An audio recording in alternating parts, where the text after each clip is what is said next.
Fala pessoal, beleza? Hoje a gente vai continuar esse layout aqui no HTML. A gente já fez o menu principal, né, com os hovers aqui, certo? Agora a gente vai continuar para essa área aqui, que é a introdução do site, né? Mais para frente isso aqui vai virar um banner, vocês podem ver que tem até um paginador aqui embaixo. Como isso vai depender de JavaScript, eu não vou falar disso agora, tá? Eu vou me preocupar mais com a formatação mesmo. Depois a gente se preocupa em fazer esse banner funcionar. Então, esse paginador eu não vou fazer no momento. Vamos lá. A gente tinha parado aqui no header, né? E agora, como a gente terminou o menu de navegação, a gente tem que olhar o que tem embaixo, qual que é o próximo item, né? Então, vocês podem ver que tem todo um bloco aqui, né? Então, legal de vocês darem uma olhada no site sempre, né? Antes de vocês começarem a fazer o HTML, é vocês repararem que ele tem um monte de seções, né, umas divisões bem claras aqui pra gente, tá? Então eu vou entender que isso aqui é uma seção inteira, que é a seção, entre aspas, home, né, desse site. Então vamos identificar aqui, a gente tem uma imagem no fundo, né, a gente não aprendeu ainda a imagem de fundo, a gente vai aprender agora nessa aula, e a gente também tem aqui um título, um parágrafo e dois links. Percebam que aqui ele está mostrando o hover, né, do link para a gente saber o que acontece quando a gente passar o mouse em cima. Então vocês vão ver que ele vai mudar para essa cor aqui. Tudo bem? Então vamos lá. Eu vou começar aqui no meu HTML. Como eu falei para vocês, eu identifico que aquilo é uma seção. Então eu vou dar um espaço aqui para ficar mais fácil de enxergar. E vou criar um elemento chamado section. Esse elemento section é uma marcação do HTML5 que significa seção, exatamente, tá? Ela é parecida com o article, tá? Mas o caso do article, ele seria uma seção que seria autossuficiente no site. Então imagina que a gente nesse layout aqui, né, se isso aqui fosse uma seção que se eu arrancasse o menu, tirasse todo o resto do site e deixasse apenas essa seção aqui, ela seria considerada um article se ela fosse autossuficiente. Mas ela não é autossuficiente, ela precisa do resto para fazer sentido, né? O contexto dela é importante, né? Então eu preciso entender que isso aqui é uma introdução para todo o resto do conteúdo, né? Porque é uma introdução para tudo que tem aqui nessa página. Então isso aqui é uma seção de introdução, aqui temos uma seção falando sobre a empresa, uma seção falando sobre a equipe, mas perceba que estão falando, são seções que pertencem a essa página e apenas a ela. Não são conteúdos autossuficientes, eles são conteúdos que dependem de todo o contexto para entender que equipe é essa, sobre quem que eu estou falando, o que faz, mas quem, né? Então todas essas dependências fazem com que essas seções não sejam seções autossuficientes, elas são seções que dependem de contexto, então por isso elas se chamam section. E isso aqui não é muito diferente de um article, no sentido de formatar no CSS e tal. E continua sendo uma caixa como todas as outras, tá? Uma caixa com display block. Beleza, então o section é mais para marcar o que eu tenho aqui na seção. Beleza. Aí eu tenho um título, certo? O section ele tem a mesma regra do article, então dentro do section eu reseto, né, todos os títulos que eu tinha do site até então. Então eu posso usar H1, H2, independente se eu usei em outra parte do site, porque cada seção é um conteúdo próprio, tá? Então vamos lá, eu vou pegar a ferramenta de texto aqui no Photoshop, vou selecionar esse texto, vou dar um Ctrl C, não esqueça de dar um ESC, né, para sair da edição do texto, vou voltar aqui no brackets e vou colocar H1 para esse título. Ótimo. Agora falta esse parágrafo. Eu vou fazer a mesma coisa. Copiar o parágrafo. Então, já sabemos que isso é um parágrafo. Eu gosto de deixar o parágrafo com uma linha assim, para ficar mais fácil de ver onde ele fecha. E aí nós temos dois botões, tá? Então lembra que eu falei, não confundam que isso não são botões com formatação diferente. É o mesmo botão, só que com o mouse over sendo demonstrado aqui. Então, na verdade, o botão ele tem que ser esse aqui, que é transparente, tá? Então, nós temos dois botões. Então, eu vou colocar aqui o link, certo? A gente comumente chama de botão, mas é um link, né? Que vai levar a gente para algum lugar. Beleza. Então temos dois botões aqui. Assim fica mais fácil da gente enxergar. Então, como sempre, né? Eu vou me baseando só nos elementos que existem na seção, né? Então, seção, o H1, parágrafo e os dois links. E depois eu vou me preocupar agora com a formatação no CSS. Então, para isso, eu vou primeiro, né, colocar as class, né, que eu preciso aqui para fazer essas seções funcionarem, tá? Então eu vou começar por essa seção. Eu gosto de criar classes baseadas no contexto. Então essa seção eu imagino que é a introdução, tá? Então eu vou chamar de intro, que aí fica mais fácil da gente lembrar. Esse H1 aqui eu vou chamar de intro título. E aí por que eu estou chamando assim? Na verdade assim, eu podia chamar simplesmente título, mas como eu estou vendo aqui, ó, se vocês repararem, eu não tenho nenhum outro título parecido com esse. Percebam que todos os títulos eles têm essa bordinha aqui do lado, né? Então eles têm uma pequena diferença aí, não são exatamente o mesmo título. Então quando eu quero diferenciar, eu chamo ele de outra coisa. Para não ficar chamando título 1, título 2, eu coloco pelo contexto. Como é um título que só aparece aqui dentro, então eu vou chamar de intro-título, tá? Esse traço aqui é só para diferenciar, para não ficar as palavras grudadas assim e ficar muito feio, tudo bem? Aí fica fácil da gente entender que esse é o título da intro. Esse parágrafo eu não vou nomear, como eu já tenho a classe intro aqui, eu vou usar isso para, como parágrafo é um elemento mais genérico, né, de texto, né, diferente do H1, que eu posso transformar em H1, H2 ou sei lá o que, eu não vou colocar uma class nele, vou deixar ele genérico, para que aí no CSS eu vou chamar de intro P, que aí fica mais fácil de chamar. E os botões, tá, que eu vou usar aqui, percebam que eu tenho outros botões parecidos com ele aqui, ó. Temos um Mostre-me Mais aqui embaixo e tem um outro botão, de certa forma, parecido lá embaixo, mas tenho pelo menos um botão parecido aqui, o Mostre-me Mais, então eu entendo que eu não vou criar uma classe só para esses links de dentro dessa seção, então eu vou criar uma classe mais genérica que serve para todo o resto do site. Quando eu quiser um botão parecido, é só acrescentar essa mesma classe que eu vou criar aqui. Então eu vou criar os dois botões com a classe botão, mesma coisa aqui. Então os dois têm a mesma classe. Eu não preciso ficar falando botão 1, botão 2, porque lembra que no CSS eu, com uma classe aplicada a vários elementos, eu só preciso criar uma vez no CSS. Tudo bem? Os dois têm exatamente o mesmo estilo. Ótimo. Então basicamente isso é a minha seção aqui, né, em questão de marcação HTML. Eu não preciso me preocupar com mais nada. Então eu vou voltar aqui para o meu CSS, né, onde a gente tinha parado, e vou começar a criar essas chamadas. Então, como a gente criou ali, a gente tem uma seção intro, que por enquanto eu vou deixar vazio, só para vocês lembrarem, né, o que a gente tem. A gente tem intro título, certo? Tem que chamar igual. Nós temos intro P, aí essa aqui é uma chamada com hierarquia, já é diferente dessa aqui, que é só por class, né? Então eu estou chamando os parágrafos dentro do elemento intro, e eu tenho também a class botão. Beleza? Esses aqui são os elementos que eu posso chamar nessa parte aqui. Você não precisa fazer isso, mas acho que fica bem fácil de vocês entenderem o que eu consigo chamar a partir daquela marcação HTML que eu fiz. Tudo bem? Então, beleza. Vamos começar então aqui, ó. Eu vou começar por esse fundo, né? Que ele tem uma imagem no fundo, tá? Por enquanto eu não vou colocar imagem para não confundir vocês. Eu vou colocar apenas uma cor mais escura, porque como os nossos textos são mais claros, a gente não vai conseguir enxergar nada se não tiver um fundo, né, mais escuro, beleza? E aí eu vou fazer o seguinte, vou chamar esse intro título aqui e vou colocar a cor que eu estou vendo aqui. Antes de você simplesmente falar que é branco, sempre dê uma conferida. Clique com a ferramenta de texto no texto e veja aqui nessa caixinha branca para ver se ele realmente é branco. Ó. Então é branco sim, tá? Mas sempre dê uma confirmada, porque às vezes parece que é branco, mas não é. Mesma coisa eu vou fazer com o parágrafo. Dá para pegar a cor do parágrafo, você vê que ele tem uma cor diferente. Ó, então eu vou colocar cada um nas suas chamadas, certo? E beleza, então vamos ver. O nosso título aqui, fora a cor branca, ele tem o tamanho de fonte 36 pixels. Então vamos voltar para o título aqui, font size 36 pixels.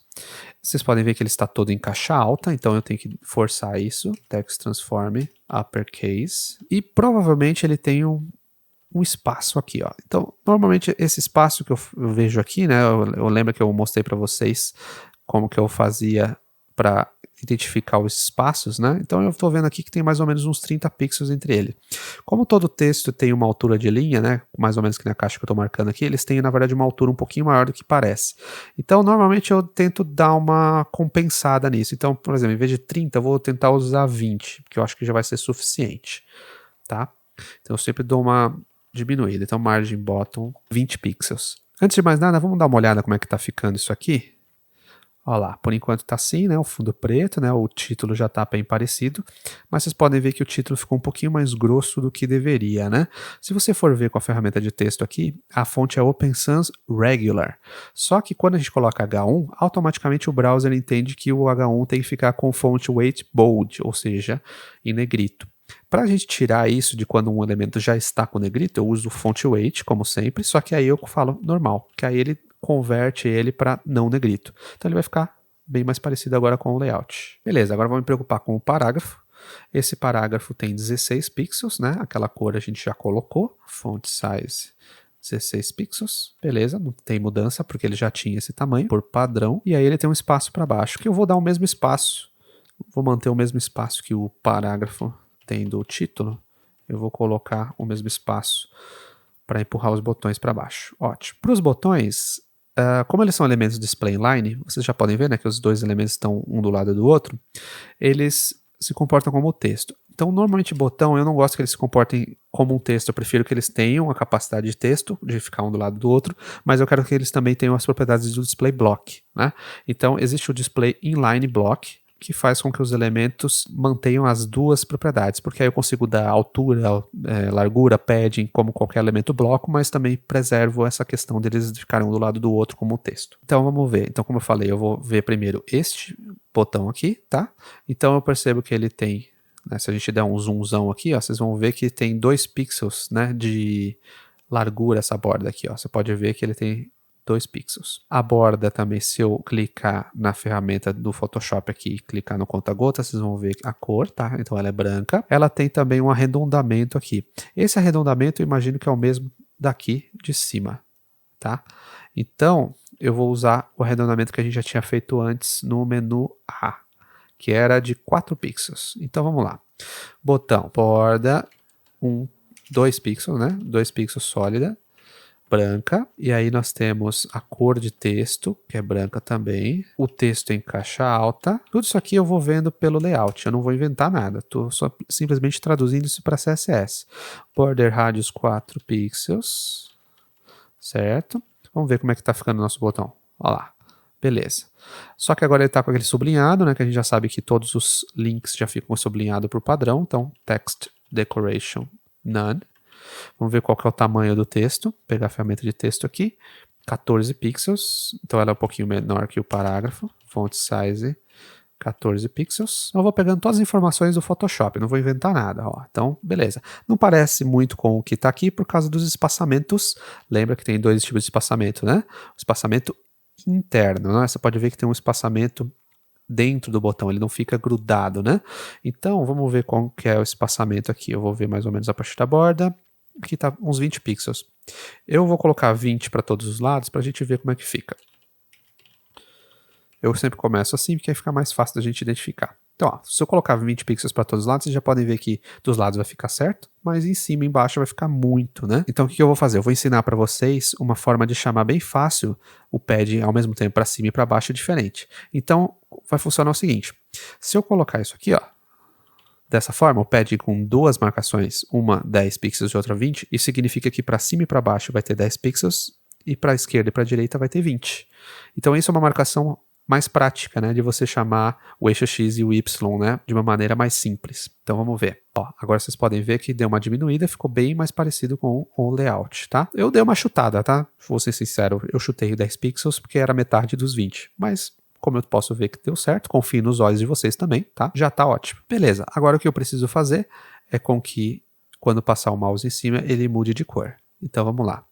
Lembra como é que faz? O botão é o próprio link, então tudo que eu tenho que fazer é acrescentar 2 pontos, então eu crio uma chamada repetida, né, botão, só que aí eu acrescento 2 pontos, e falo hover. Isso é a forma de achar a pseudoclass do elemento. Então a pseudoclass hover é para quando eu passar o mouse em cima. A única propriedade que eu quero trocar é o background color. Vocês podem ver que a gente não colocou background color porque não precisava. Agora ele vai precisar. Então o background color que eu quero colocar, eu preciso primeiro vir aqui e copiar a cor, certo? Vamos ver. Ó, então você pode ver que já funciona, só que ele permanece com aquela borda, tá? Uma questão aqui que pode dar problema é você fazer o seguinte.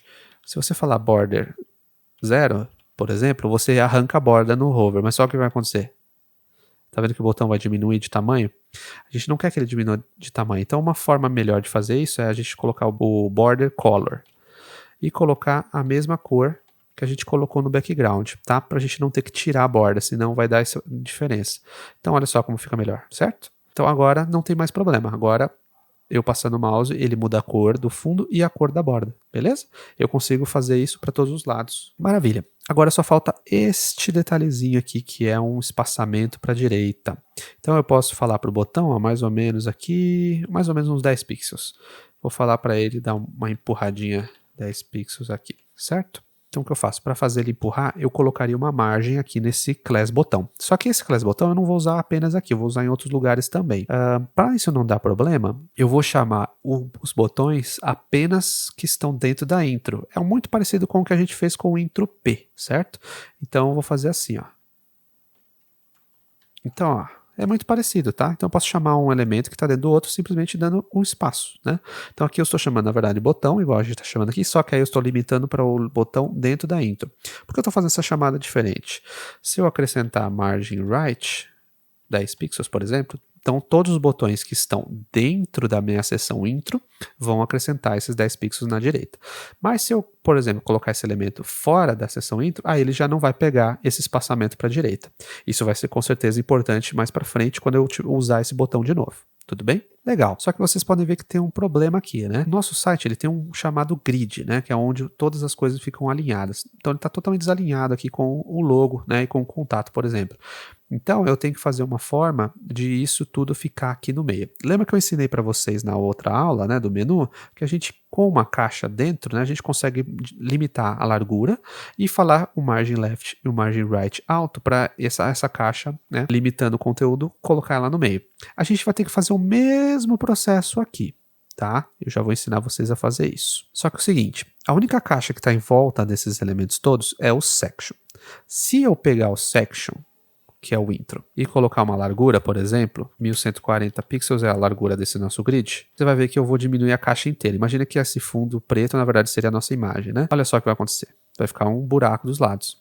Então, para isso não acontecer, eu vou precisar, na verdade, de uma outra caixa. A caixa intro, ela tem que ficar do tamanho da tela. Mas dentro dela, a gente vai criar uma segunda caixa, que a única utilidade dela vai ser pegar esse conteúdo e colocar no meio. Tá? Então, podem ver, não existe essa caixa, eu vou criar uma caixa.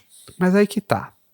No menu, né, no cabeçalho, a gente, por sorte, tinha uma caixa em volta que era o nav, né? A gente tinha por que ter esse nav. Esse nav era para falar que todo esse conteúdo era navegação. Só que aqui na section eu não tenho outra caixa com significado, né, que nem o nav, para falar para esse conteúdo ficar para o meio, né? Não fazíamos sentido. Então eu vou criar uma caixa genérica.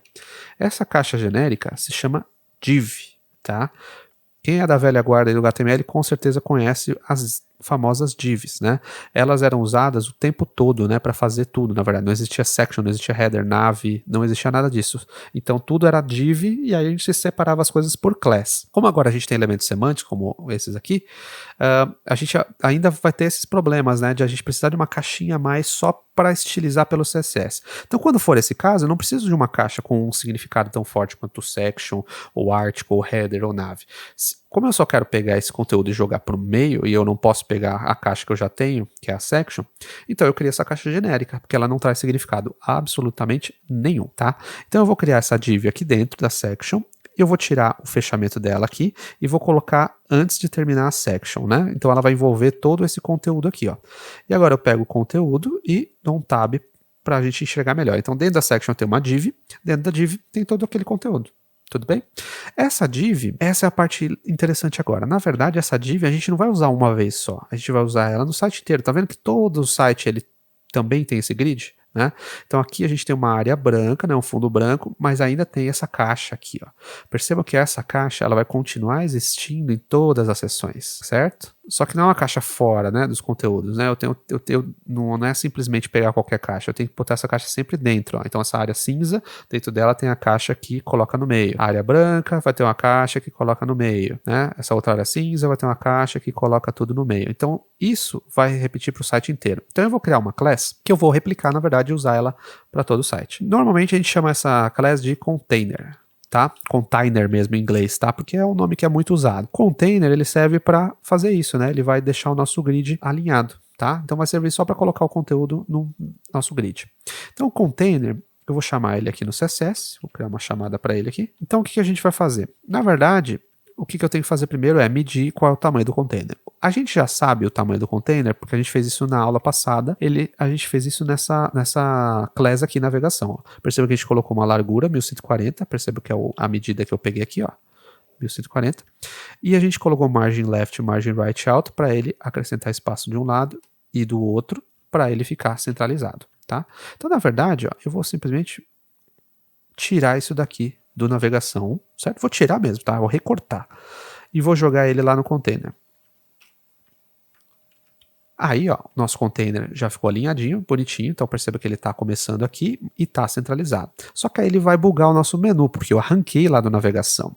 Então eu vou mostrar um macete para vocês. Então eu vou pegar o navegação, por exemplo, certo? Que é o cara que estava com as medidas, né, corretas do container, e eu vou acrescentar nele, vou dar um espaço aqui no class e container. Então olha só, eu posso criar uma segunda class no mesmo elemento. Então esse elemento ele é ao mesmo tempo navegação. Então olha só o que a navegação tem: display flex e align items. Então essa class faz isso, display flex, align items.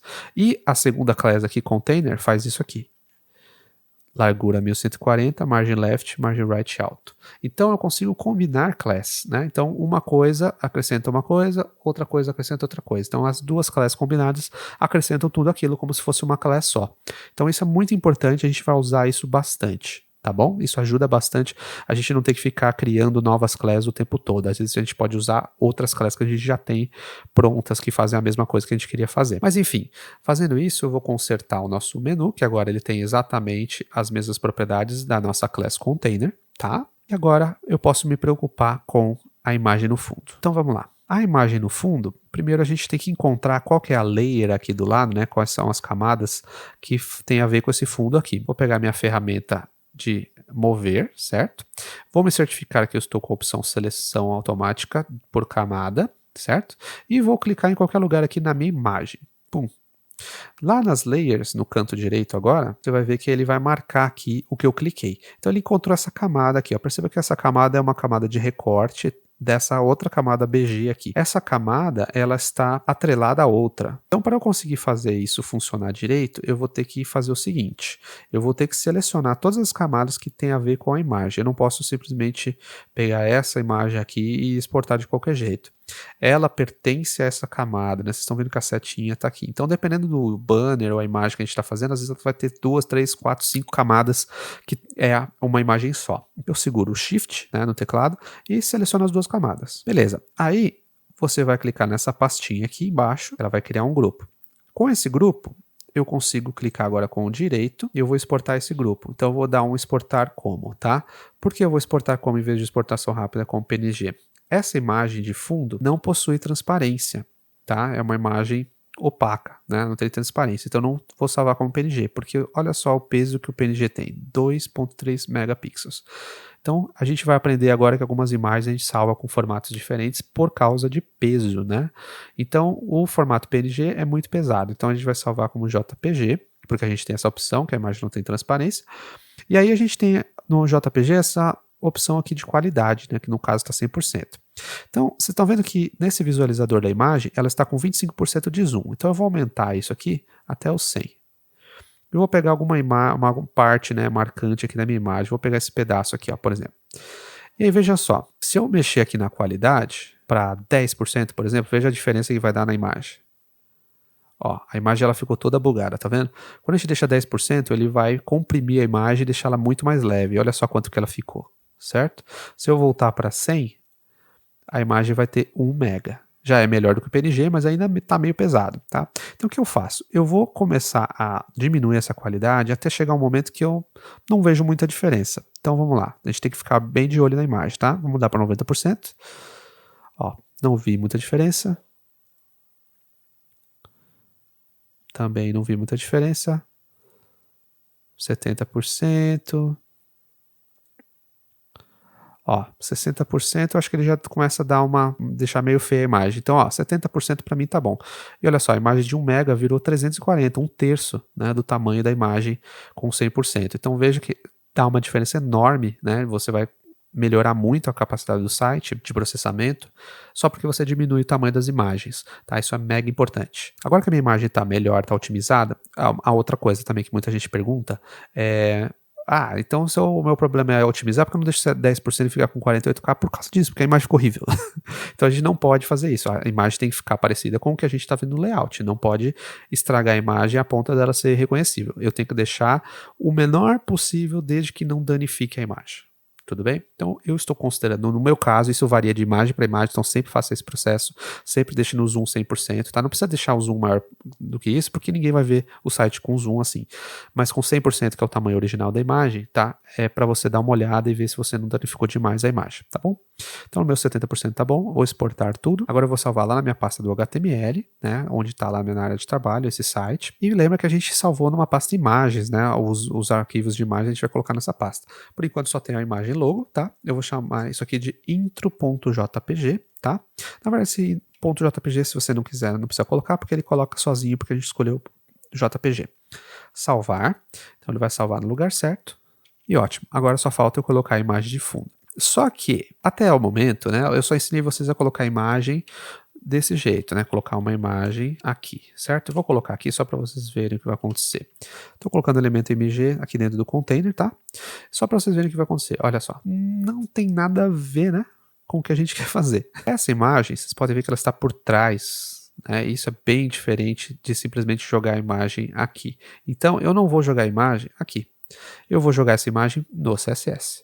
Então eu vou lá no estilo CSS, certo? Vou chamar a caixa que está em volta de tudo, né, que a gente tinha dado aquele fundo, né, preto. Vou arrancar o fundo preto e vou ensinar para vocês uma propriedade agora para colocar o fundo, na verdade, no conteúdo, tá? No CSS. Então existe uma propriedade chamada background image. O background image é onde você vai colocar essa imagem de fundo. Então, diferente de colocar pelo HTML, vamos colocar no CSS. Para eu chamar a imagem, a gente vai ter que chamar o equivalente a um src do HTML, mas não é um src, aqui chama URL. Tá? E o URL ele tem parênteses, é muito importante. Quando eu coloco dentro do parênteses, ele vai começar a procurar, né, na pasta. Então você está vendo que na pasta onde a gente está no CSS, só está achando estilo CSS. Isso é super importante da gente dar uma olhada aqui, ó. Existe um grande problema aqui, ó. O nosso CSS ele está aqui nessa pasta. Tá vendo que nessa pasta não tem nada? Para ele chegar na pasta de imagens, ele tem que voltar uma pasta e entrar na pasta de imagens. Estão vendo esse caminho? Certo? Então o CSS ele tem que voltar uma pasta e ir para a pasta imagens para ir encontrar o arquivo JPG. Então, como eu estou chamando a imagem pelo CSS, eu tenho que fazer o caminho pelo CSS para chegar na imagem. Para voltar uma pasta que nem eu fiz, ponto, barra, isso volta uma pasta. E aí ele já começa a mostrar as pastas que ele está enxergando ali. Então a pasta imagens está aqui, e aí o arquivo intro.jpg, tá? Então tem uma pequena diferença aí de como que eu vou chamar a imagem pelo CSS. Então ele vai entender que essa imagem é como se fosse uma cor para essa caixa intro, que é essa caixa section aqui, ó, certo? Vamos ver o que vai acontecer? Olha só a diferença. Então agora vocês podem ver que a imagem ficou no fundo, tá? Então ela é como se fosse uma cor, né? Como se fosse uma textura dessa caixa. Isso é muito importante da gente aprender. Isso é muito útil em vários momentos. Mas o que vai definir se eu coloco a imagem no HTML ou no CSS é o meu layout. Pelo layout eu vejo que a imagem está no fundo. Se a imagem é no fundo, eu coloco ela no CSS. Se a imagem está, né? Por exemplo, aqui temos as imagens dos ícones aqui das redes sociais, ou então a imagem dessas pessoas aqui. Essas imagens estão ali, elas não estão no fundo de nada, né? Não tem um texto por cima. Então, eu vou colocar elas como IMG mesmo, igual o logo, tá? Agora, quando a imagem está no fundo, aí já é um processo diferente, tá? Não que não dê para fazer de outro jeito, pelo HTML mesmo, mas no momento aqui a gente entende que essa imagem é só uma textura, é só uma decoração no fundo desse texto aqui, tá? Então a gente coloca pelo CSS. Beleza, essa imagem ela não vai ocupar espaço lá, ela vai ficar só como fundo, mas vocês já viram que tem um problema aqui que a imagem está pequena, né? Certo? Que essa caixa aqui no layout é bem maior. Então eu tenho que deixar essa caixa, né, fixar essa caixa com o tamanho da imagem, senão ela vai ficar cortada assim, tá? Porque ele não entende que a imagem é maior, eu tenho que fazer com que a caixa fique maior, ela ocupe mais espaço e aí consiga aparecer a imagem. Então para isso eu preciso ver qual é o tamanho dessa imagem. Então aqui ó, na pasta de imagens é o jeito mais fácil de eu fazer isso, nas imagens que eu salvei. Se eu passar o mouse em cima da imagem, você vai ver que ele vai me falar as dimensões. Então vocês podem ver que as dimensões é 1900 por 660. Então 660 é a altura, tá? 1900 é a largura. Então o que me interessa aqui é a 660. Eu quero fixar então a caixa no HTML com o mesmo tamanho dessa imagem, 660. Então eu vou aqui na seção intro e vou fazer com que essa caixa estique para 660 pixels. Vou fixá-la nessa altura. Vamos ver o que vai acontecer? Olha só que beleza, tá? Então pode ver que agora a caixa da imagem está exatamente igual a imagem lá no Photoshop. Só que o meu problema aqui agora é que meus textos estão grudados lá em cima, eu preciso fazer com que eles desçam. Existem várias formas de fazer isso, tá? Eu poderia, por exemplo, colocar um padding top aqui nesse intro, né? E ele vai empurrar esses textos. Só que imagina se esse texto crescer de tamanho, por exemplo, o parágrafo for maior, não está no momento, mas digamos que o parágrafo com mais linhas, etc. Aí o texto ia começar a ficar desalinhado. Então eu prefiro não fazer dessa forma, eu prefiro usar a altura mesmo. Eu sei que esse texto nunca vai grudar em cima e embaixo porque ele tem muito espaço para existir. Então eu vou pensar em simplesmente centralizar esse conteúdo todo no meio. Só que isso não é tão simples, eu não consigo simplesmente pegar esse conteúdo todo e centralizar no meio. Então eu vou vir aqui na minha intro e vou fazer o seguinte, vou dar um bem bolado aqui para fazer com que esse conteúdo de dentro consiga ser alinhado. Se eu der display flex para intro, percebe que eu não estou fazendo isso para fazer com que o conteúdo fique um do lado do outro, não é isso. A única coisa que ele vai fazer é, ele vai pegar esse container que está dentro e se tivesse um outro conteúdo aqui dentro, ele também deixaria um do lado do outro. Não é o caso, como só tem um container, ele não vai fazer isso, ele vai criar um bloco só. Então, o que eu vou fazer? Eu vou pegar esse display flex, você vai ver que não vai fazer mudança nenhuma, certo? No que a gente já tinha. E vou acrescentar um align items center. O que isso faz? Isso faz com que ele alinhe os conteúdos do display flex no meio, né? Verticalmente. Olha só. Viu? Então, não importa se esse conteúdo aumentar de tamanho ou diminuir de tamanho, ele sempre vai ficar no meio. Então, isso aqui é um jeitinho, tá? Que eu sempre uso para fazer com que os elementos se alinhem verticalmente. Tá bom?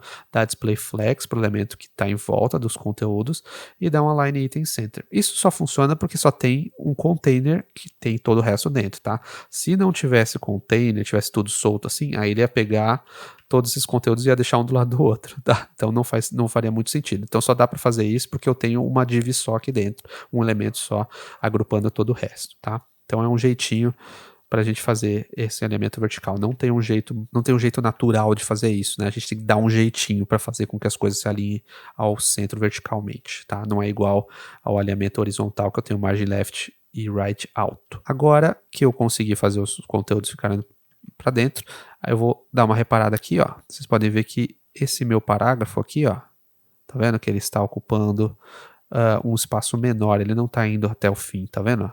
Aqui no nosso site ele está indo até o fim. Então, eu vou medir mais ou menos aqui, ó. Aqui nós temos 654, 655, vamos pensar assim. E vou limitar esse parágrafo. Vamos lá, nosso parágrafo. Eu vou chamar o width, certo? 655 pixels. Isso vai fazer com que o parágrafo fique limitado aqui. Só que quando eu quero limitar o tamanho dessa forma, eu, em vez de usar o largura, eu prefiro usar o max width, porque aí ele faz com que o parágrafo que já ia se esticar sozinho não consiga se esticar mais do que isso. O processo é o mesmo. Só que quando eu tiver uma resolução menor, quando a gente for fazer o responsivo, por exemplo, a gente vai ter menos espaço aqui, né? E aí, como eu dei max width em vez de width, diminui automaticamente para o tamanho do que tiver em volta, tá? Então isso aqui deixa um pouco mais prático, tá? Nesse caso aqui do parágrafo. Agora dar uma comparada, né? Vou ver se está tudo nos conformes. O que eu acho que está muito diferente ainda é a altura de linha do texto, tá? É uma coisa muito sutil, mas vocês podem ver que essa altura aqui, ó, das linhas do parágrafo não são iguais no nosso site está meio junto, né, porque ele está com altura automática. Então vou pegar a ferramenta de texto, clicar no parágrafo, e vou ver aqui nas propriedades de texto, né, isso aqui fica em janela caractere, tá? Então essa janelinha aqui ela é muito útil para ver a altura de linha. Então, fora as configurações normais do texto, tem esse item aqui que é a altura de linha. Então veja que ele está 26 pixels. Então eu vou colocar no intro parágrafo, line height, 26 pixels. Vocês vão ver que já vai dar uma diferença. Agora ficou mais parecido com o nosso site aqui.